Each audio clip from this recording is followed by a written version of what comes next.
নমস্কার বন্ধুরা, লাইফস্টাইলের পক্ষ থেকে সবাইকে স্বাগত। হ্যাঁ, এই যে আজকে আমলকির আচার করব। হ্যাঁ, তেঁতুলের পাল দিয়ে আমলকির আচার করব। হ্যাঁ, তো আমাদের এখানে তো প্রচুর ঠান্ডা পড়েছে। হ্যাঁ, দেখেছেন, আমি তো পুরো চাদর টাদর গায়ে দিয়ে চলে এসেছি। তো চলুন দেখতে থাকুন। এই যে দেখুন উপকরণ নিয়েছি। হ্যাঁ, এখানে আছে পানমৌরি আছে, গোটা জিরে আছে, শুকনো লঙ্কা আছে, আর এখানে পাঁচফোড়ন আছে, গোলমরিচ আছে, গোটা গোলমরিচ। হ্যাঁ, আর এখানে তো আমলকি আপনাদের দেখালাম। আর এই যে তেঁতুল নিয়েছি, এবার তেঁতুলটা আমি জলে ভিজাবো। আর এখানে ভেলি গুড় আছে। আমি যেটা দিয়ে করব, এই যে ভেলি গুড়। জলের মধ্যে তেঁতুলের পালটা আমি ভিজিয়ে নেব। এটা ভিজতে থাকুক, পরে আমাকে দিয়ে দিতে হবে। আমি একটা কড়াতে জল গরম করতে দিয়েছি, একটা স্ট্যান্ড দিয়ে দিলাম। আমি এই যে ফুটো ফুটো একটা আমার থালার মতো আছে, এটাকে আমি দিয়ে দিলাম। এবারে আমি আমলকিগুলো এর ওপরে সেদ্ধ করতে একটু দিয়ে দেবো।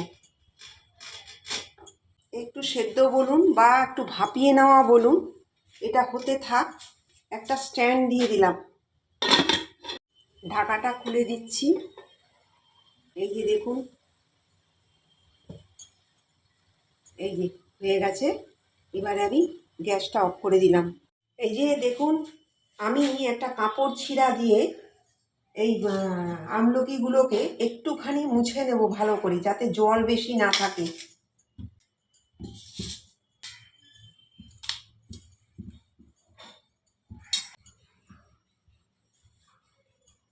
এই যে দেখেছেন তো, পুরো শুকনো করে নিয়েছি। এবারে আমি এর মধ্যে ঢেলে নিলাম।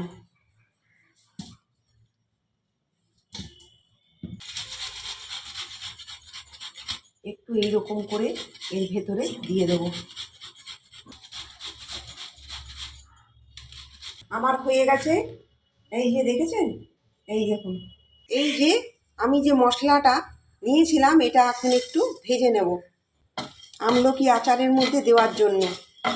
মিক্সিতে গুঁড়ো করে আমি ওর মধ্যে দিয়ে দেবো। হালকা করে একটু ভেজে নিচ্ছি। মশলাটা আমার ভাজা হয়ে গেছে, গ্যাসটা অফ করে দিলাম। এই যে দেখুন, আমি আমলকিগুলোকে প্রথমে দিয়ে দিলাম।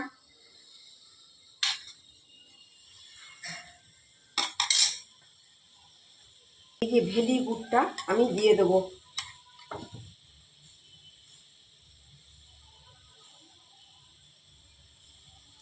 আপনারা যে যতটা আমলকি নেবেন, সেই সমপরিমাণ গুড়টাকে দিতে হবে। গুড় কিন্তু ভেলি গুড় দিতে হবে, অন্য গুড় চলবে না।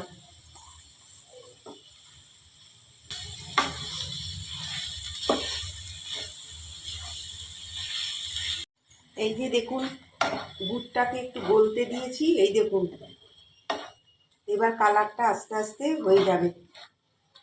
খুব কম, যতটা নিয়েছি তার খুব কম পরিমাণে একটু হলুদ গুঁড়ো দিয়ে দিলাম, একটু কাশ্মীরি লঙ্কা গুঁড়ো দিয়ে দিলাম কালারটা আসার জন্য।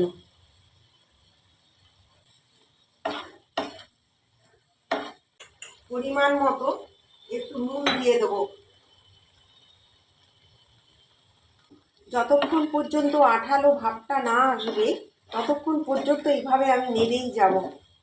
এবারে আমি এই যে তেঁতুলের যে পাল, তেঁতুলটা আমি 5-10 মিনিট আগে থেকে একটুখানি ভিজিয়ে রেখেছিলাম।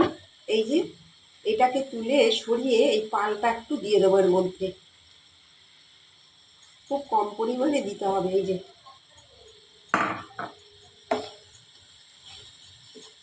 আমার ভাজা চলছে। আমি এখানে আপনাদের কতটা পরিমাণ নিয়েছি সেই পরিমাণটা আপনাদের বলে দিচ্ছি। আমি 200 আমলকি নিয়েছি, আর 200 আমি ভেলি গুড়টা নিয়েছি। দেখেছেন তো কি সুন্দর হয়েছে। এই যে একটু বেশি সময় নিয়ে এই দেখুন একটু চিটচিট করছে, আর একটু করে আমি নামিয়ে দেবো। এখানে যে মশলাটা গুঁড়ো করে রেখেছিলাম, এই মশলাটা আমি দিয়ে দিলাম। এটুকু আমার লাগবে না। দেখুন আমার হয়ে গেছে। এবারে আমি নামিয়ে দেবো। গ্যাস বন্ধ করে দিলাম। এই যে দেখুন বন্ধুরা, এই যে দেখুন আমি করেছি, দেখেছেন তো কি সুন্দর হয়েছে। এই যে দেখুন, এই যে আপনারা এইভাবে ঘরে করতে পারেন, আমি যে নিয়মে করলাম ওই নিয়মে করতে পারেন ঘরে। আপনারা 12 মাস বয়মে রেখে খেতে পারবেন। এখন তো প্রচুর আমলকি উঠেছে বাজারে। আগে আমলকির এত বেশি দাম ছিল না, এখন খুব দাম বেড়ে গেছে। আপনারা তো প্রথম থেকে শেষ পর্যন্ত দেখলেন আমার এই তেঁতুলের পাল দিয়ে আমলকি আচার কেমন হয়েছে। হ্যাঁ, আপনারা কমেন্ট করে জানাবেন। হ্যাঁ, দেখুন বন্ধুরা, দেখলেই খেতে ইচ্ছা করছে। তো লাইক করবেন, সাবস্ক্রাইব করবেন আমাদের চ্যানেলকে। নতুন যারা তারাও আমাদের চ্যানেলটি সাবস্ক্রাইব করবেন। নমস্কার।